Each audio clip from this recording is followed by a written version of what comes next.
Graça e paz, igreja. Bom dia, um dia abençoado. Depois de uma palavra sobrenatural e de todos aqueles acontecimentos no culto de ontem. Que maravilha, que maravilha.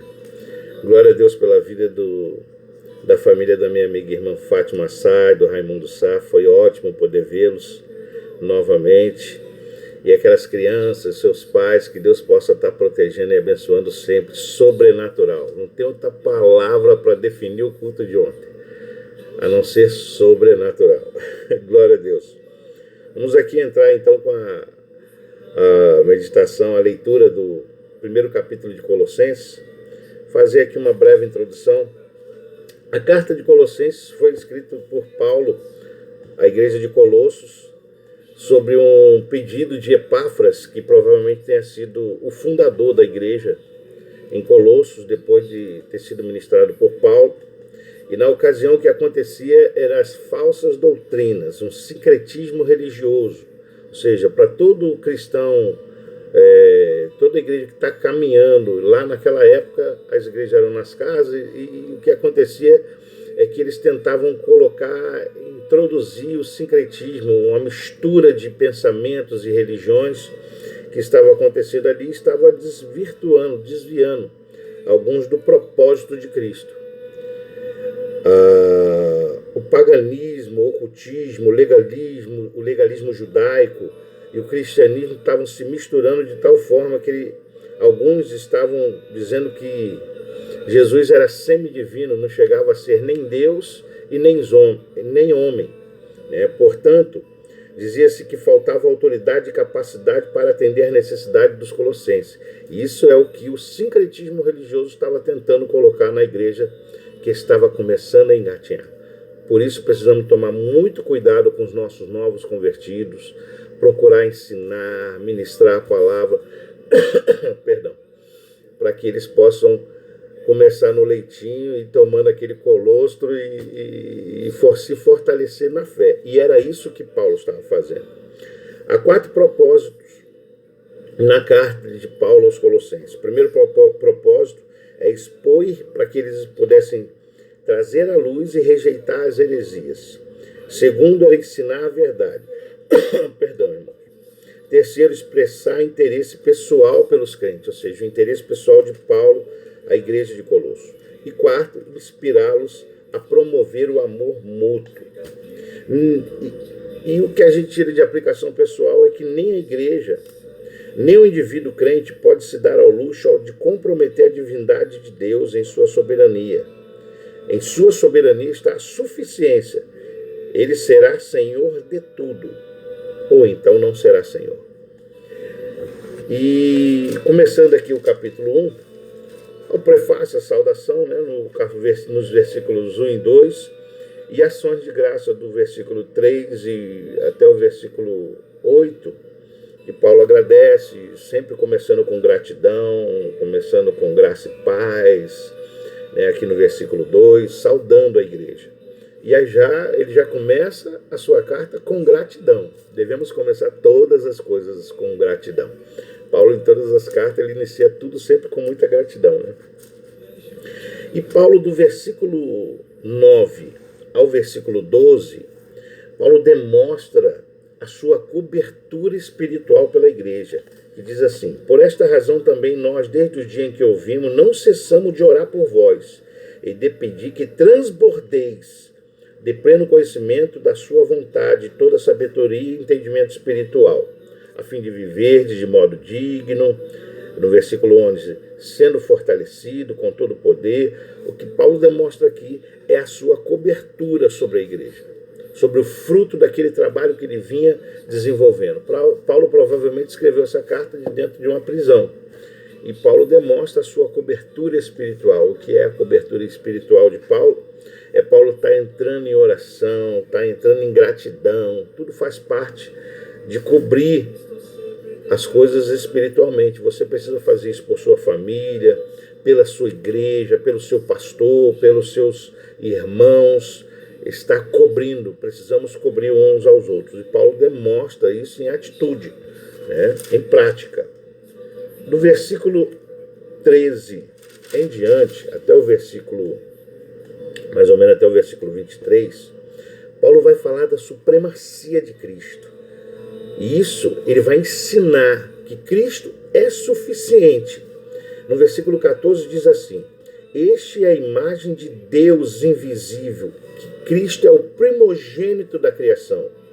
Versículo 16: pois nele foram criadas todas as coisas no céu e sobre a terra, invisíveis e as visíveis, sejam tronos, sejam soberania, quer principado, quer potestade, tudo foi criado por meio dele e para ele. Ou seja, sobre Cristo, todas as coisas estão sujeitas, seja principado, potestade, demônio, ser humano, tudo está sujeito a ele. Nada está acima dele. Ele é antes de todas as coisas. Nele tudo subsiste. Ele é a cabeça do corpo da igreja. Ele é o princípio, o primogênito dentre os mortos, para em todas as coisas ter a primazia. Versículo 21. No versículo 20 ainda diz assim o final do versículo, versículo 20, o que havendo feito a paz pelo sangue da sua cruz, por meio dele reconciliar-se consigo mesmo todas as coisas, quer sobre a terra e quer nos céus. E a vós outros também, que outrora éreis estranhos e inimigos no entendimento, pelas vossas obras malignas, assim como nós, que éramos inimigos de Deus, Cristo nos reconciliou no corpo da sua carne, mediante a sua morte de cruz, para nos apresentar diante de Deus perante a Ele, santos, inculpáveis e irrepreensíveis. Através de Cristo, nós somos santos, inculpáveis, ou seja, sem culpa. Existem muitas pessoas que estão carregando uma culpa, que carregam sobre si uma grande culpa, um grande peso, e não conseguem fluir, transbordar na vida de outras pessoas, no seu ministério, na sua igreja, no seu trabalho, na sua vida secular, não conseguem transbordar porque carregam coisas do seu passado sobre si. E Cristo, através dessa carta de Paulo está dizendo, olha, você não tem culpa. Através do sangue de Cristo que foi derramado na cruz, toda a culpa foi colocada sobre ele. Ou seja, por isso que todas as coisas estão sobre ele, seja embaixo, em cima, potestade, principado, na terra, no céu, estão sobre Cristo. Você não precisa ficar carregando mais esse peso. Paulo está ensinando isso à igreja de Colosso, que ele nos apresenta a Deus como santos através de Cristo, inculpáveis através de Cristo e irrepreensíveis. A gente passa a se analisar e vê que nós somos tão pecaminosos, tão errados, tão imperfeitos. Mas a nossa perfeição está em Cristo, é através de Cristo. E é isso que Paulo tenta ensinar aos Colossenses. Do versículo 24 em diante, nós vamos ver Paulo falando do ministério do Evangelho. Agora me regozijo nos meus sofrimentos por vós e preencho o que resta das aflições de Cristo na minha carne, a favor do seu corpo, que me foi, no versículo 25, parte B, que me foi confiado a vosso favor para dar pleno cumprimento à palavra de Deus. O mistério que estivera oculto das gerações, agora todavia se manifestou aos santos, aos quais quis dar a conhecer qual seja a riqueza da glória deste mistério entre os gentios, isto é, Cristo em vós, é a esperança da glória. Ou seja, Cristo em nós. Cristo é tudo em nós. Paulo está tentando focar na vida daqueles novos cristãos que Cristo é tudo. Cristo não é só uma parte. Cristo não é parte homem, parte Deus. Ele não é em pedaços. Cristo veio para ser inteiro em nossas vidas. E é isso que a gente pode tirar no primeiro capítulo de Colossenses, que nós devemos acreditar num Cristo inteiro. Cristo, homem, que veio homem, que sofreu, que foi humilhado para sentir as suas dores, para sentir as suas mazelas, para carregar as suas culpas, para levar o teu sofrimento, as tuas dores, as tuas enfermidades. Ele levou sobre si. Posso resumir esse capítulo 1 de Paulo, para o capítulo 1 de Colossenses, da carta de Paulo aos Colossenses, fechando com esse versículo, que ele levou sobre si as nossas dores, de Isaías, que ele levou sobre si as nossas enfermidades, as nossas transgressões, o castigo que nos traz a paz estava sobre ele.